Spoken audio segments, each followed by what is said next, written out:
السلام علیکم ورحمۃ اللہ وبرکاتہ۔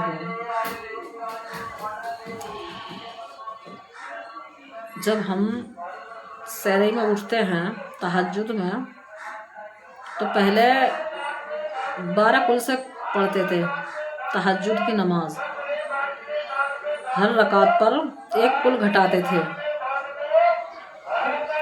پھر اگلی بار میں ہم 1 کل گھٹاتے تھے، مطلب اسی طریقے سے 1 کل ہر رکعت پر گھٹ جاتا ہے، وہ لاسٹ میں 12ویں رکعت پر 1 ہی کل رہ جاتا ہے۔ اس طریقے سے نماز ہم پڑھتے تھے۔ پھر بیچ میں آ کے ہمیں یہ پتہ چلا کہ تہجد کی نماز 3 کلوں سے پڑھو، پھر ہم نے 3 کل سے پڑھنی شروع کر دی۔ باقی انشاءاللہ ثواب اللہ کی رحمت سے بھرپور ملتا ہے، ایسی بات نہیں ہے۔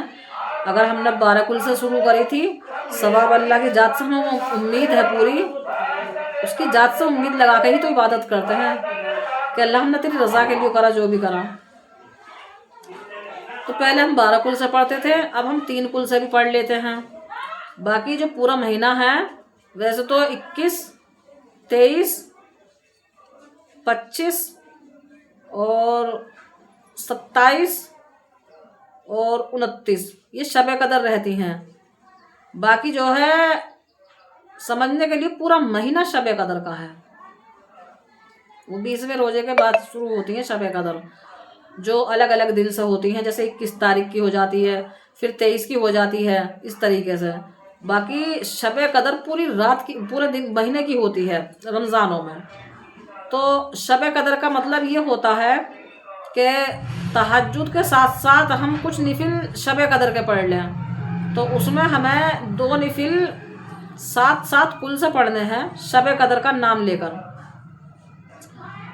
اور جب ہم 2 نفل 7 کل سے پڑھ لیں گے تو اس کے بعد ہمیں 70 بار استغفر اللہ پڑھنا ہے انشاءاللہ۔ اس کے بعد جو ہم 4 نفل پڑھیں گے تو وہ ہم 3 کل سے پڑھ لیں یا ایسے ہی پڑھ لیں 1 کل سے، مگر لگائیں شب قدر کا وقت اس میں۔ تو یہ ہو گئے ہمارے 6 نفل شب قدر کے، 2 نفل 7 کل سے، 70 بار استغفر اللہ، اور کیا نام 4 کل، وہ 4 نفل جو ہیں وہ بھی شب قدر کا وقت لگانا ہے، تو یہ 6 نفل ہو گئے۔ وہ 4 نفلوں کی ایک ساتھ باندھنی ہے ہمیں نیت، 3 کل سے جو پڑھنی ہے۔ اور اس کے بعد تہجد پڑھ لو، تو تہجد اگر تمہارا حساب ہو تو 12 کل سے پڑھ لو، اور اگر 12 کل سے نہ پڑھو، بہت سی میری ماں بہنیں بھول جاتی ہیں، کہتے ہیں غلطی ہو جاتی ہے گنتی میں، کیونکہ 1 کل گھٹانا پڑتا ہے 12 کل سے جب شروع کرتے ہیں، تو 3 کل سے پڑھ لو۔ 12 رکعت تہجد کی ہوتی ہیں انشاءاللہ۔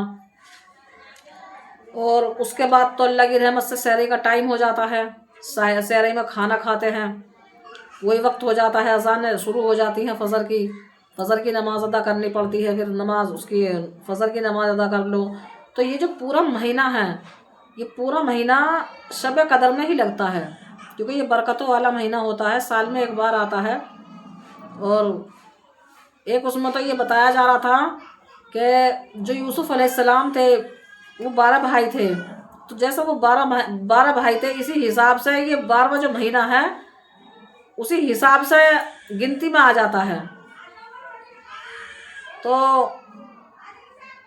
اس مہینے کی جتنی بھی قدر کری جا اتنی تھوڑی ہے، ہر چیز سے پرہیز کرنا۔ اور ایک بات اور ہے، سبھی سے، میری ماں بہنوں سے بھی اور میرے بھائیوں سے بھی، بہت سے کہتے ہیں ہم کس لیے کماتے ہیں، کھانے کے لیے کماتے ہیں، پہننے کے لیے کماتے ہیں۔ اللہ آپ سب کی جھولی بھر کے رکھے پروردگار، اتنا دے میرا رب العالمین کا رکھ کر بھولو۔ اور باقی جو ہے اللہ جب دیتا ہے تو اپنے بندوں کو دے کر آزماتا ہے کہ میں اپنے بندوں کو دے رہا ہوں، دیکھتا ہوں اس میں میری رضا کے لیے کچھ خرچہ کریں گے یا نہیں کریں گے۔ اگر میرے بہن بھائیوں پہ کسی پہ ہے تو اپنی حیثیت کے حساب سے باہر بھی خرچہ کر دیا کرو، اور فضول خرچی بہت کم سے کم کرو، کیونکہ زیادہ جو خرچہ ہوتا ہے نا یہ شیطان کا کام ہوتا ہے، جو زیادہ خرچہ کرتا ہے انسان وہ شیطان کا کام ہوتا ہے۔ فضول خرچی جو ہوتی ہے، اگر میں پھر اسی بات پہ آؤں گی، اگر اللہ پاک نے دیا ہے انشاءاللہ تو غریبوں کو، یتیموں کو، ان لوگوں کو دو۔ اور رمضانوں کا مہینہ اللہ پاک نے اتنا پاک مہینہ بنایا ہے کہ کتنا ہی گنہگار بندہ ہوگا، کتنا بھی گنہگار، اگر وہ شدت کے ساتھ رمضان رکھے اور شدت کے ساتھ نمازیں ادا کرے انشاءاللہ، اور شدت کے ساتھ ہی اس چیز سے بچے کہ مجھ سے کسی کا دل نہ دکھ جائے، جھگڑے سے، فساد سے، ان چیزوں سے بچاؤ کرے اپنا انشاءاللہ، تو اللہ نے چاہی اور اللہ کے رسول نے چاہی، اللہ پاک نے جو جو نعمتیں ہمارے اور آپ کے لیے رکھ رکھی ہیں انشاءاللہ چاند رات والے دن ضرور عنایت کرے گا۔ اور اللہ تو دینے پر قادر ہے۔ اللہ کہتا ہے کہ میرے بندو مانگو، میں دینے کے لیے بیٹھا ہوں، لیکن جب تم مانگو گے نہیں تو میں کیسے دوں گا؟ بن مانگے تو کوئی فقیر کو بھی نہیں دیتا، بن مانگے تو ماں بچے کو دودھ تک کا نہیں دیتی۔ دیکھو بچہ کس قدر گڑ گڑاتا ہے، روتا ہے، پھپھیاتا ہے، جب جا کے ماں اسے دودھ دیتی ہے۔ تو وہی ہمارا اللہ کا نظام ہے کہ ہم اپنے اللہ سے گڑ گڑا کر مانگیں گے، رو کر مانگیں گے، جھگڑ کر مانگیں گے، جب ہم سجدوں میں گر گر کر مانگیں گے انشاءاللہ تو ہمارا اللہ کیوں نہیں دے گا؟ اللہ تو بادشاہ ہے پورے جہاں کا، ہم اس کی مخلوق ہیں۔ جیسے ہم اپنے ماں باپ کے بچے ہیں ایسے ہم اپنے اللہ کے بچے ہیں۔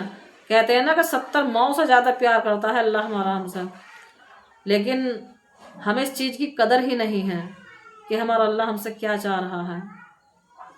جس دن ہمیں اس چیز کی قدر ہو جائے گی، اس لمحے کی قدر ہو جائے گی کہ ایک ایک لمحہ ہمارا کتنا قیمتی ہے انشاءاللہ، اللہ نے چاہیے اور اللہ کے رسول نے چاہیے، ہم بالکل صحیح راستے پہ آ جائیں گے۔ اور صحیح راستہ کیا ہوتا ہے؟ سب سے محبت کرنا، کسی کا دل نہیں دکھانا، اور زیادہ سے زیادہ کوشش یہ کرو کہ کہیں جھوٹ نہ بولا جائے، کیونکہ جب ہم جھوٹ بولتے ہیں تو ہمارے منہ میں اس قدر کی بدبو ہو جاتی ہے کہ نیکی کے فرشتے بھی دور بھاگتے ہیں اس بدبو کی وجہ سے۔ کہتے ہیں کہ آج اس نے جھوٹ بولا ہے، اس قدر اس کے منہ سے بدبو آ رہی ہے اللہم حافظنا کہ وہ کھڑے نہیں ہو پاتے، وہ دور بھاگ جاتے ہیں۔ نیکی کے فرشتے جب ہمارے پاس ہوں گے جبھی تو ہم اچھے اچھے کام کریں گے۔ کہتے ہیں بڑے بوڑھوں کی کہاوت ہے کہ جیسے روح ویسے فرشتے، تو اگر ہم جھوٹ بولیں گے تو ہمارے ہاتھ میں شیطان کا جھنڈا آ جائے گا، کیونکہ ہم تو جھوٹ پہ زندہ ہیں۔ تو ہمیں انسان بننا ہے، ہمیں شیطان نہیں بننا، اور ہمیں جھوٹ کو اس طریقے سے پیچھے چھوڑ دو کہ جیسے ہم کبھی جانتے ہی نہیں تھے کہ جھوٹ الفاظ کیا ہے، کیونکہ جھوٹ کی وجہ سے رشتوں میں دیکھو دراریں آتی ہیں، جھوٹ کی وجہ سے انسان تکبر میں آتا ہے، جھوٹ کی وجہ سے ہی بہت کام بگڑ جاتے ہیں، سر پھوٹ جاتے ہیں، جھگڑے فساد پھیل جاتے ہیں۔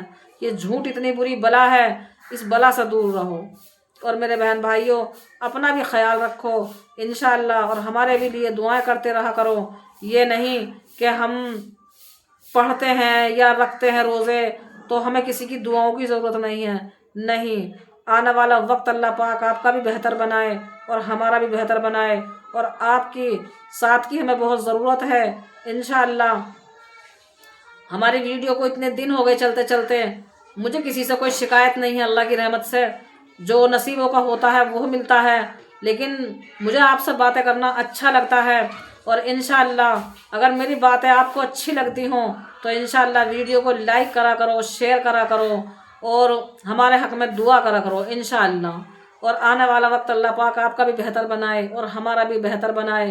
اور مجھے اپنے بہن بھائیوں سے اتنی امید ہے کہ عید پہ آپ جو ہے مجھے تحفہ دو، کس ذریعے سے؟ آپ ہماری ویڈیو کو زیادہ سے زیادہ شیئر کرو، لائک کرو، کمنٹ کرو، اور کمنٹ میں اچھی اچھی باتیں لکھو، اللہ اکبر لکھو۔ میں آپ کو سلام کرتی ہوں، بہت دل سے کرتی ہوں کہ میرے دینی بہن بھائی ہیں، تو انشاءاللہ مجھے سلام کا جواب دیا کرو، جس سے مجھے تھوڑی ہمت ملے، ورنہ کبھی کبھی میرا دل ٹوٹ جاتا ہے۔ میں یہ سوچتی ہوں، میں اتنا دماغ لگاتی ہوں، بیٹھتی ہوں آپ کے سامنے بات کرتی ہوں، لیکن شاید آپ ہمیں پسند نہیں کرتے، اسی وجہ سے جو ہے ہماری ویڈیو کو زیادہ محبت نہیں ملتی۔ لیکن کوئی بات نہیں، ہم تو اچھی اچھی باتیں کرنے کے لیے بیٹھے ہیں انشاءاللہ، اور کرتے رہیں گے۔ آگے اللہ کا حکم ہے، جو اللہ چاہے گا وہ ہوگا۔ اور آنے والا وقت اللہ پاک آپ کا بھی بہتر بنائے اور ہمارا بھی بہتر بنائے، آمین ثم آمین۔